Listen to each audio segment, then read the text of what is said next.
안녕하세요. 김태훈의 현명한 투자자 방송 시작하겠습니다. 오늘은 코오롱 모빌리티 그룹에 대해서 다시 한번 말씀을 좀 드리겠는데요.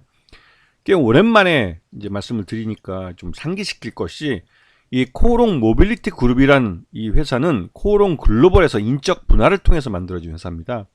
이 코오롱 글로벌은 가장 핵심적으로 이제 안에 건축 분야가 있고, 건설 분야이죠. 건설 분야가 있고, 그다음에 자동차 수입 자동차 판매업화라는 이 사업부가 있었는데, 거기서 이제 자동차 수입 자동차 판매분을 떨어뜨려서 코오롱 모빌리티 그룹이라는 별도의 회사를 만든 거죠.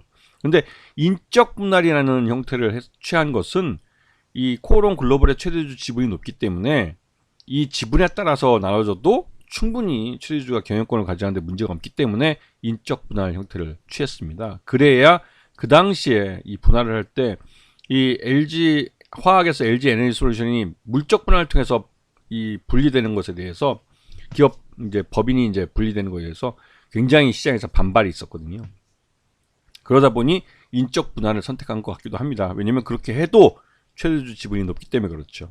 그렇게 해서 이 코오롱 글로벌 안에서 이 코오롱 모빌리티 그룹이 떨어져 나올 때 이 0.75 대 0.24의 이 분할 비율로 분할이 됐습니다.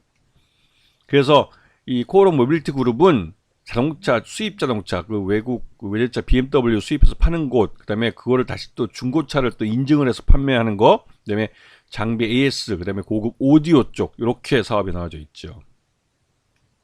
그리고 2023년 3분기까지 매출도 1조 7천억을 기록했고, 매출 총이익도 1,500억이 나왔습니다. 영업이익은 굉장히 낮죠. 283억 정도를 기록했습니다.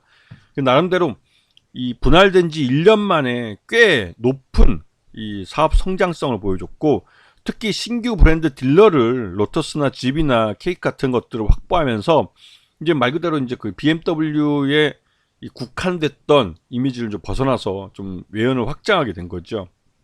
그래서 지금 보시게 되면 이 회사의 가장 핵심은 이 수입 자동차 판매업입니다. 그렇기 때문에 수입 브랜드를 얼마나 많이 갖고 있느냐가 이 회사의 실적과 굉장히 밀접하게 연결되어 있는 거죠. 그래서 이 회사가 이제 이 그 모빌리티, 코오롱 모빌리티라는 회사라 하면 딱 사람들이 인식하기를, 아, BMW 딜러십 갖고 있는 회사, BMW 수입 병행 회사, 이렇게 기억하고 있는데, 실제로 그 외에도 아우디나 다른 여러 가지 미니나 이런 브랜드들을 갖고 있습니다. 그리고 재작년에 집을 처음으로 갖게 됐고, 로터스나 폴스타라는 이 그 전기차 브랜드입니다. 전기차 브랜드에 대한 이것도 이제 브랜드를 보유하게 된 거죠. 국내 판권을 갖게 된 거죠. 그렇게 해서 작년 실적 같은 경우는 그 매출 외형이 2조 4천억을 찍었습니다. 굉장히 많이 늘어난 거죠. 재작년 같은 경우 1조 7천억 정도 했었는데 매출 외형이 2조 4천억까지 늘었기 때문에 굉장히 많이 급증을 한 겁니다. 그리고 영업이익은 450억 정도를 기록했고요. 재작년보다는 283억보다는 굉장히 많이 늘어난 측면이 있죠. 그리고 이 당기순이익도 흑자 전환한 상태입니다. 193억 흑자 전환을 했기 때문에 이 외형 실적이 꾸준히 잘 성장하고 있다는 걸 보여줬고, 어닝 서프라이즈 기록을 내놨죠. 그래서 이렇게 그 코오롱 모빌리티는 2025년까지 매출 3조 6천억을 달성할 가능성이 있다고 보여주고, 영업이익도 1,000억을 할 가능성이 있다고 지금 추정이 되는 겁니다. 왜냐하면 분할한 지 1년 만에 이 정도로 매출 실적을 성장을 시킬 수 있으면 이 국내가 경기 침체로 간다 하도 부유층이 소비하는 이 외제차 브랜드는 큰 문제가 없다라는 인식이 있는 것이죠. 특히나 이제 부자 감세 등을 통해서 부유층은 이 소비할 수 있는 여력이 더 많아졌습니다. 옛날보다 세금을 감세 받은 것만 갖고도 이 코오롱에서 수입해서 팔고 있는 BMW 몇 대를 살 수 있는 돈을 1년에 세금 감면을 통해서 가질 수 있기 때문에 수입 외제차에 대한 판매량은 거의 뭐 경기 침체에도 문제가 없이 이어지고 있다는 걸 확인할 수가 있는 거죠.